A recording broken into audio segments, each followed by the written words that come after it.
નમસ્કાર દોસ્તો, તો આજના વિડીયોમાં આપણે ધોરણ 11 BA એટલે કે વાણિજ્ય વ્યવસ્થા વિષયની 18 જાન્યુઆરી 2024ના રોજ લેવાનારી 25 ગુણની એકમ કસોટીનું સંપૂર્ણ પેપર સોલ્યુશન જોવાના છીએ। માટે વિડીયો પૂરો જોજો, વિડીયોને લાઇક કરજો, તમારા બધા મિત્રો સાથે શેર કરજો। તો ચાલો શરૂ કરીએ આજનો વિડીયો।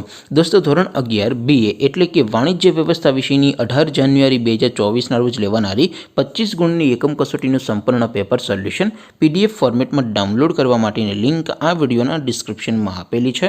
તેના પર ક્લિક કરીને તમે સંપૂર્ણ પેપર સોલ્યુશનની PDF ને સૌથી પહેલા ડાઉનલોડ કરી શકો છો। અથવા તો દોસ્તો, સોલ્યુશનની PDF ડાઉનલોડ કરવા માટે તમારે ગૂગલ ઉપર સર્ચ કરવાનું છે www.mygkguru.in। આ વેબસાઇટ તમે સર્ચ કરશો એટલે જે પહેલી લિંક આવશે એના ઉપર તમારે ક્લિક કરવાનું છે।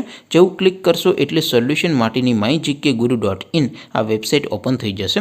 વેબસાઇટ ઓપન થયા પછી તમે સ્ક્રોલ કરીને થોડાક નીચે જશો તો ત્યાં તમને એકમ કસોટીના સોલ્યુશન માટેના ધોરણ વાઇઝ લીલા રંગના બોક્સ જોવા મળશે। દોસ્તો, અહીંથી તમે કોઈપણ ધોરણની બધા જ વિષયોની એકમ કસોટીના ક્વેશ્ચન પેપર અને તેના સંપૂર્ણ પેપર સોલ્યુશનની PDF ને સૌથી પહેલાં ડાઉનલોડ કરી શકો છો। જેમ કે દોસ્તો, અત્યારે હું ધોરણ 11 માટે STD 11 વાળા બોક્સ ઉપર ક્લિક કરીશ। જેવું ક્લિક કરશો એટલે નવું પેજ ઓપન થશે। નવું પેજ ઓપન થાય એમાં તમે સ્ક્રોલ કરીને થોડાક નીચે જશો તો ત્યાં તમને STD 11 commerce and arts paper solution 2024નું એક બોક્સ જોવા મળશે।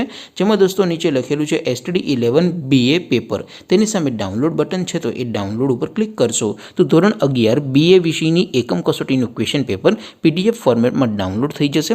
તેની નીચે લખેલું છે STD 11 BS સોલ્યુશન, તેની સામે પણ ડાઉનલોડ બટન છે તો એ ડાઉનલોડ ઉપર ક્લિક કરશો તો ધોરણ 11 વાણિજ્ય વ્યવસ્થા વિષયની એકમ કસોટીનું સંપૂર્ણ પેપર સોલ્યુશન PDF ફોર્મેટમાં ડાઉનલોડ થઈ જશે। તો દોસ્તો, આવી રીતે તમે ધોરણ 11ના બધા વિષયોની એકમ કસોટીના ક્વેશ્ચન પેપર અને તેના સંપૂર્ણ પેપર સોલ્યુશનની PDF ને www.mygkguru.in આ વેબસાઇટ પરથી ડાઉનલોડ કરી શકો છો।